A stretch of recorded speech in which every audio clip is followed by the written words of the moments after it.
This week we're going to be discussing pricing and channels of distribution. And these are two very important topics in marketing and also fairly technical in their nature. So one of the things I'm going to do this week is break these lectures down into smaller pieces so that you can go through each one of these individually and then put them all together yourselves. So a couple of quotes here that I think are important when we talk a little bit about pricing. One is that one of my favorite quotes is, "However you get customers will be the way you will lose them." And what I mean by this is that if you attract customers by offering lower prices, what you then end up with is price-sensitive customers who you will lose to someone else who offers even a lower price. On the other hand, if you get customers by offering higher quality or faster service, the only way that you'll lose those customers is if someone offers even a higher quality product or even faster service or better service. Second quote in here is a man trying to sell a blind horse always praises its feet. It's a famous German proverb.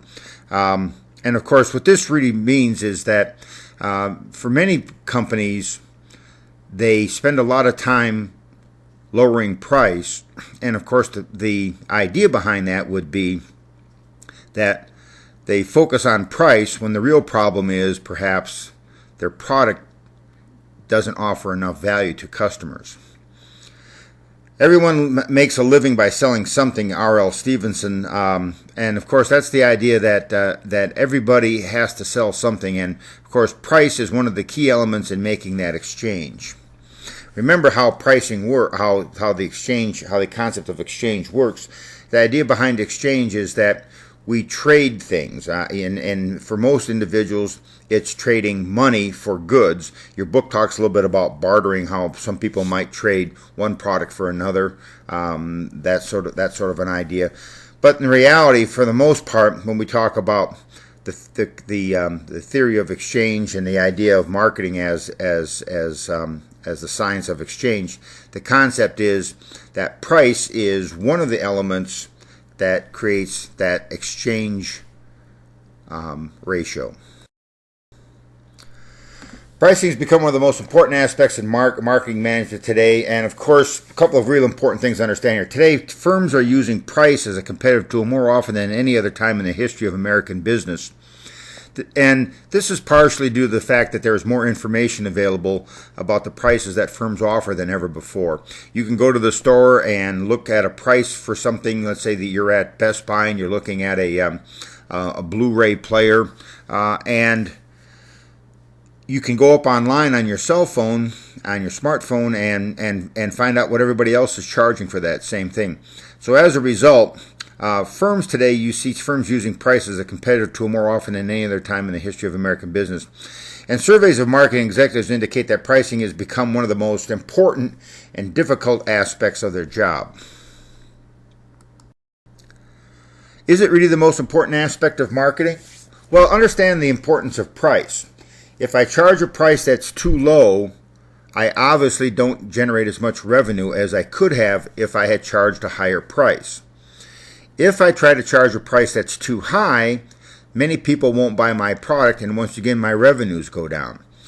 So the argument in marketing and the argument about why price is so important is because it determines how much revenue comes into the organization, and of course, all organizations succeed by generating revenue and then hopefully profits. So is pricing the most important aspect?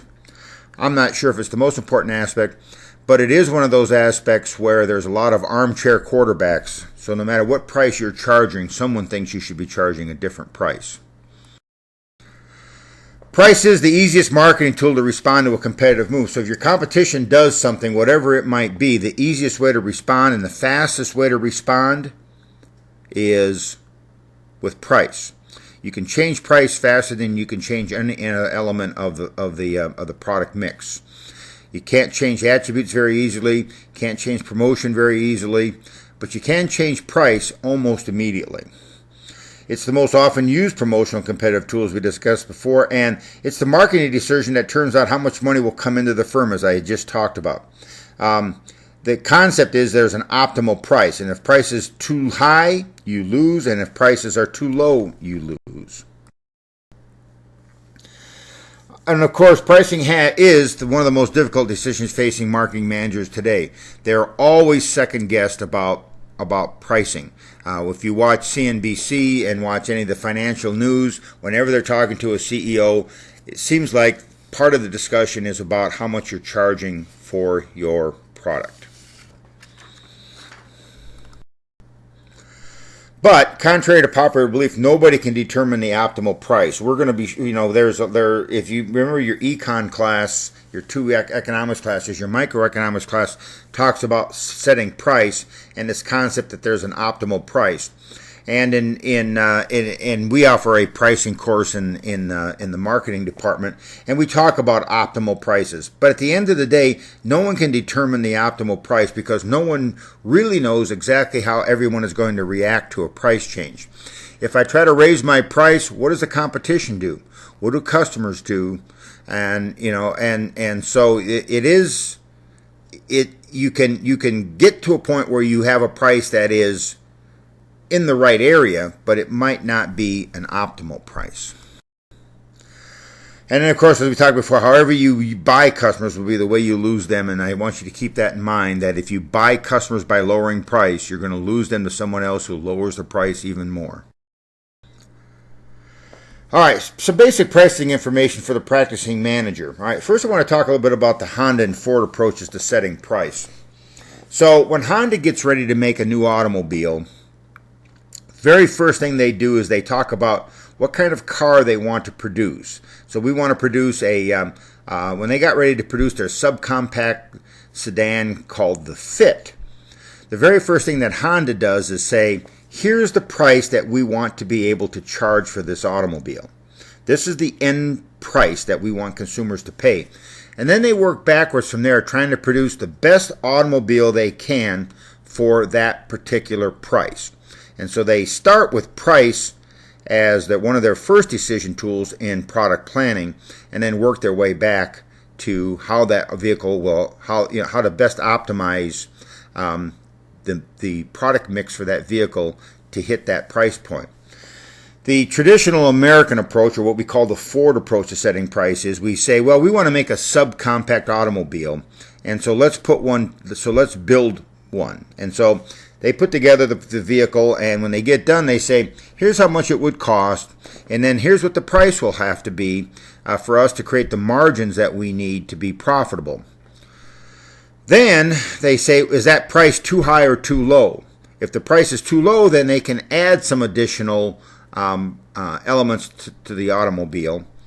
If the price is too high, then they start saying, well, what can we do to lower the price? Well, maybe we can put in lower quality brakes, or maybe what we can do is we can put in lower quality seats, or we can put in a smaller engine, or things like that. And of course, at the end of the day, those two approaches don't seem very different, but they end up with very different automobiles.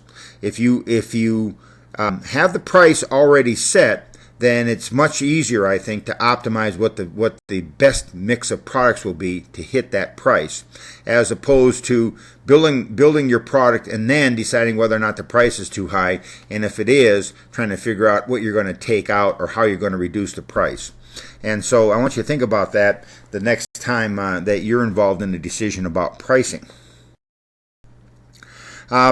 And then the last thing I want to talk about in this set of slides is the idea that a price that a buyer pays takes on different names depending on what is purchased. All right, and so we think about a new car. There's a final price, which is the list price minus any discounts that the dealership gives you, plus any rebates, plus perhaps an old car trade-in, plus maybe some financing fees and whatever. All right, and so think about it in college. It's your price is your tuition, You have a published tuition minus some scholarship, financial discounts, and other number of credits given to you, plus special activity fees. Like you here obviously have a huge student user fee for the union and for the student health center and for the student recreational center and things like that.